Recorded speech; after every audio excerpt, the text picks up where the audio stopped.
The whistle pierces the air. Cleats dig into turf, heavy breathing and grunts fill the practice field as Rivergate University's football team runs punishing drills under the merciless afternoon sun. Again! You call that a tackle? My grandma hits. Harder than that. Coach Martin's voice booms across the field as players collide with tackling dummies. The defensive line moves like a well-oiled machine. Powerful, synchronized, feared. Carter, show these freshmen how it's done. Vincent. Carter steps forward, all 6'3" of raw muscle and aggression. His eyes narrow as he sizes up the tackling dummy. He charges, obliterates it, sending it flying. The team erupts in cheers. That's how you do it at Rivergate. You hit like you mean it or you don't hit at all. Vin soaks in the adulation, high-fiving. Teammates, his kingdom, his rules. Hey, coach, we got fresh meat. All heads turn toward the edge of the field. A figure approaches HU. Slim but athletic, wearing pressed shorts and a crisp practice jersey. His cleats are spotless, expensive. Too clean, too perfect. You must be DeLuca. You're late. My apologies, coach. Administrative issues. His voice is quiet, controlled. No hint of nervousness. No deference. Vin circles the newcomer, taking in the designer sunglasses, the carefully combed hair. What is this, GQ magazine? You lost, pretty boy. Laughter ripples through the team. DeLuca says nothing, just sets down his bag and begins stretching. You didn't. Said, are you lost? No, I'm exactly where I need to be. Something in his tone makes the laughter falter. Vin's eyes narrow. Coach, let me show the new guy how we practice at Rivergate. Coach Martin blows his whistle. Scrimmage. Carter, DeLuca, Auho. Opposite sides. As the team divides, Vin leans toward his defensive line. Let's break the rich boy. The locker room after practice. Steam rises from the showers. Players nurse bruises, comparing war stories.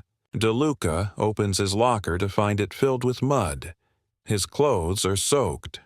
Oops, sprinklers must have gone off in your locker, new guy. Vin and his crew snicker from across the room. DeLuca says nothing, just removes his things calmly, cleaning, each item with careful precision. What's wrong? Gonna call Daddy to buy you new clothes? DeLuca dresses in silence. Ayo. Expensive jeans, button-down shirt, leather shoes. Too formal for a college campus. Too polished. Next day, practice field.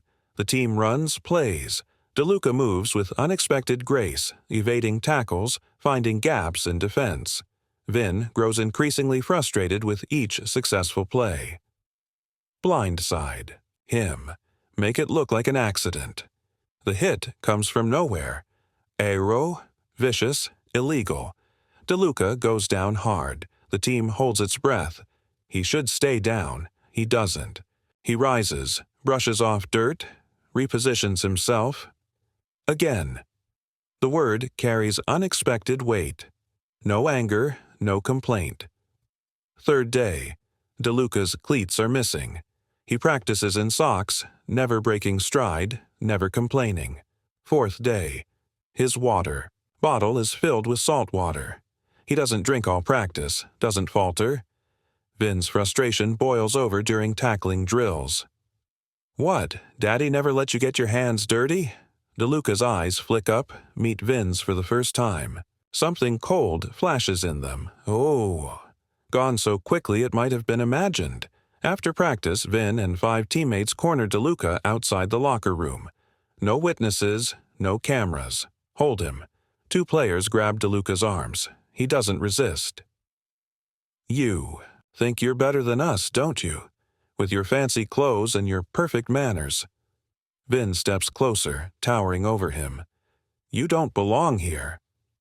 I'd step back if I were you. The first hint of a response. A warning, delivered so softly it's almost gentle. Or what? You'll call your butler? Laughter from the group. Vin shoves him hard against the wall. You don't want to do this. His voice remains calm. eerily so. No. Fear, no anger. Oh, I really do. Vin grabs DeLuca's bag, dumps its contents. Notebooks, phone, car keys scatter across concrete. Look at this. Everything brand new, top of the line. Vin picks up the phone, tosses it from hand to hand. Nice screen. Be a shame if something happened to it. He drops it, crushes it under his cleat with a satisfying crack. Oops. DeLuca doesn't flinch, doesn't react. Just watches, something unreadable settling into his features. I warned you, the words hang in the air. Vin laughs. The sound echoes hollow against brick walls. What are you gonna do about it, rich boy? DeLuca straightens his jacket, adjusts his sleeves. Nothing. Vin's smile widens. Victory. I won't have to. This time, when DeLuca looks up, something has changed in his eyes. Something cold. Something patient.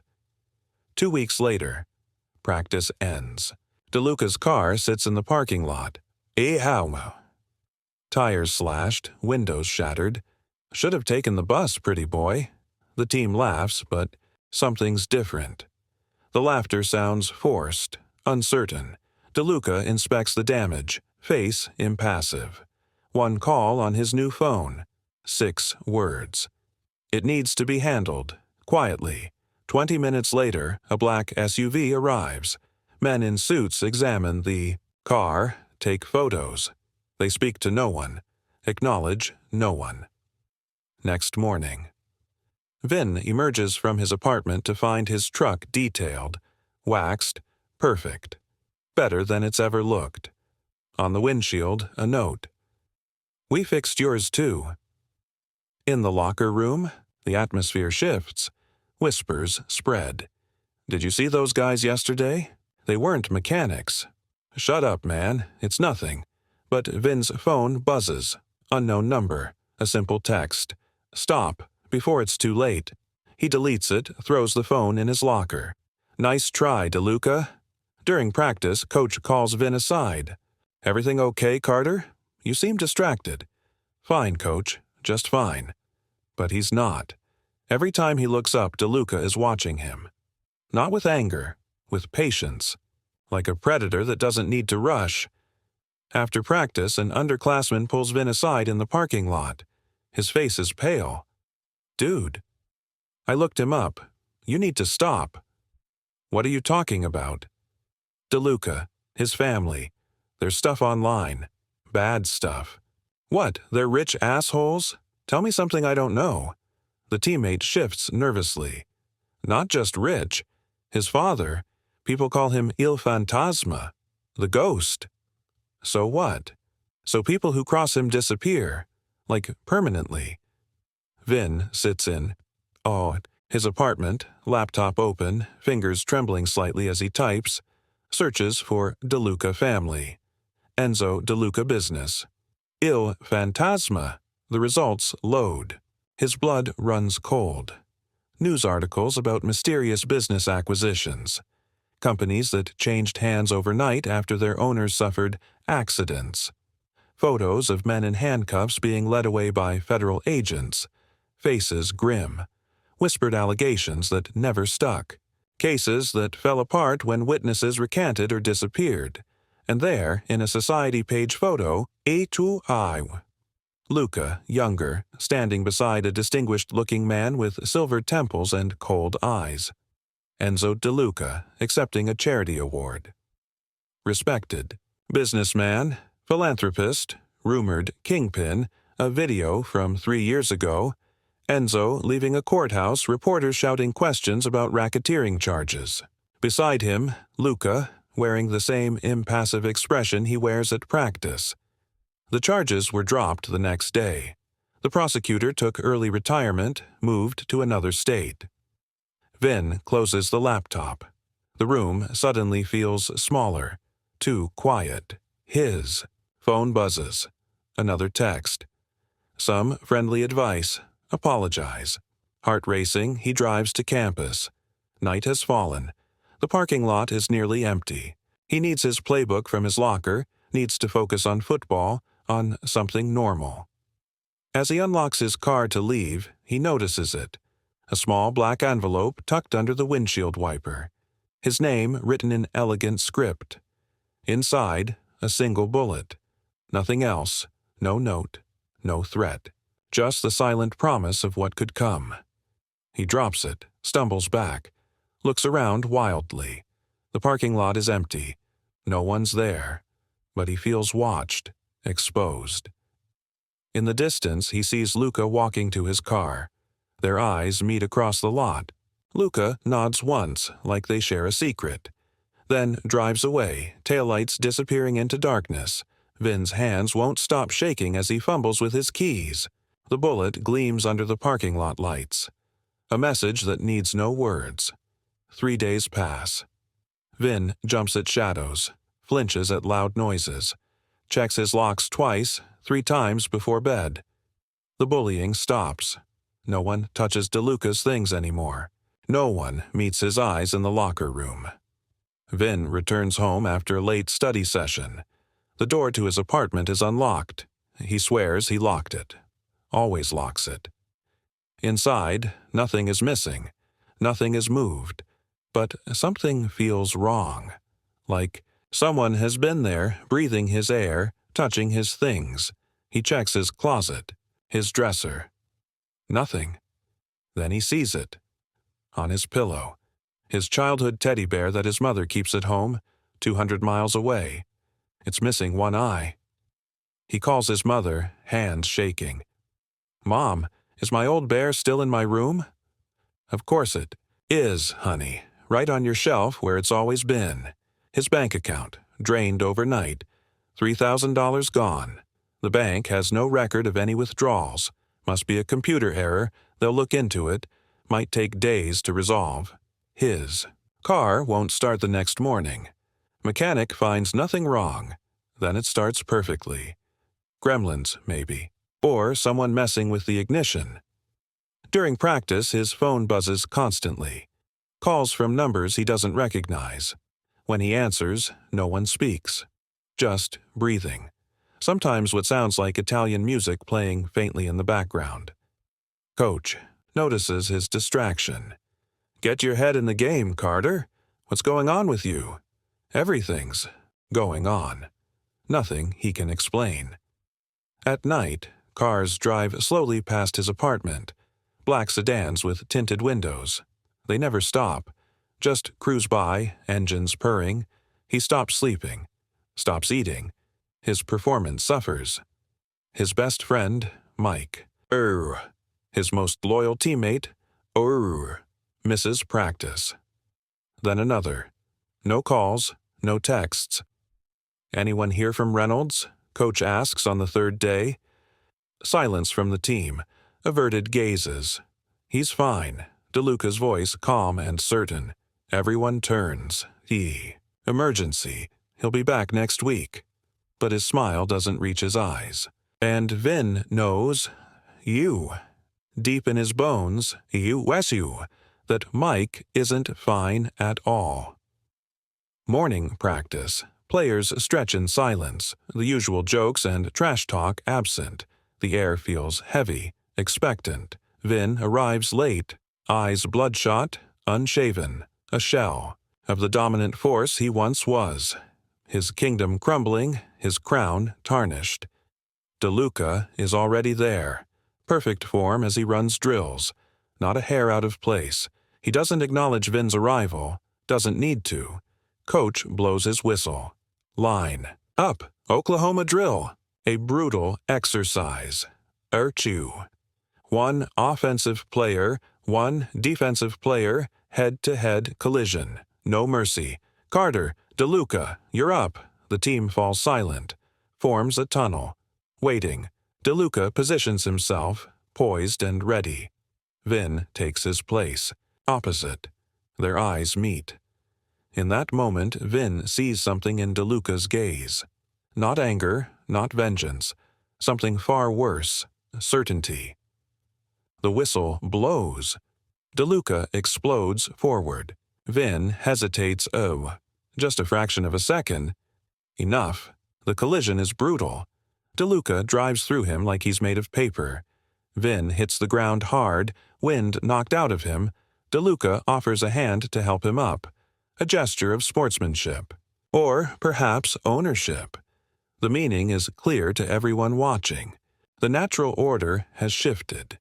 Vin takes the hand, lets himself be pulled up, his eyes downcast. Defeated. "Good hit," he mumbles. "I know," DeLuca replies quietly, so only Vin can hear.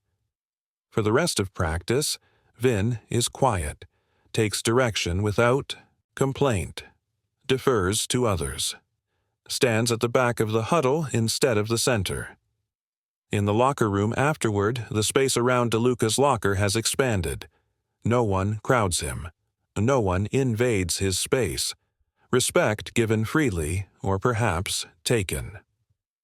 Vin sits alone on a bench, tying his shoes with trembling fingers. DeLuca approaches. The room goes silent. "Mike will be back tomorrow," he says simply. He needed some time to reconsider his priorities. Vin nods, not meeting his eyes. "We understand each other now, yes?" Another nod. DeLuca's mouth curves in the ghost of a smile. Just once. Then he turns, walks away. Vin exhales. Relief floods through him. It's over, or so he thinks. Game day. The stadium pulses with energy. Crowds roar as the team prepares in the locker room. "The biggest game of the season. Bring it in," coach calls. The team forms a circle, adrenaline high. "Carter, lead us out." Silence. An awkward beat. DeLuca steps forward. "Coach, if I may."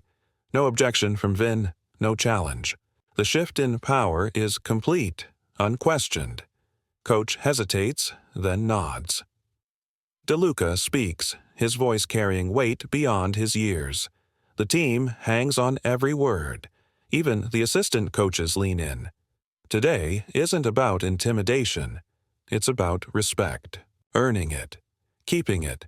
His eyes flick to Vin, then away. We play clean. We play hard. We play with honor. The irony isn't lost on the veterans who once followed Vin's lead, who once tormented freshmen for sport, who once thought they were untouchable. They run onto the field, DeLuca at the front, Vin somewhere in the middle, anonymous, forgotten. From the bench, Vin watches DeLuca play. Flawless execution, natural leadership. The team rallies around him, follows his example. Mike is back, as promised, but different, subdued. He won't talk about where he's been. Changes the subject when asked. Flinches when DeLuca pats his shoulder in passing. Midway through the second quarter, Vin notices the black car, parked just beyond the stadium fence. Tinted windows. Two men in suits standing beside it, watching the game through binoculars. One speaks into a phone. Nods, looks directly at Vin. Then the man smiles and gives a small wave. Vin quickly looks away, heart hammering. After the game, a decisive victory. Reporters flock to DeLuca, the breakout star, the new team leader. "Your father must be proud," one says. DeLuca's expression never changes. "My father believes in upholding certain traditions, certain codes." And what codes are those? The smile that crosses his face is exactly like his father's from the courthouse video. Charming, practiced, covering something much darker. Family first, respect always, and consequences when necessary. Vin gathers his things, hurries toward the parking lot. As he reaches, his phone buzzes. New message. "We're always watching. Remember that." Beyond the lot, the black car idles. Waiting. Patient. A reminder of what happens to those who cross a DeLuca.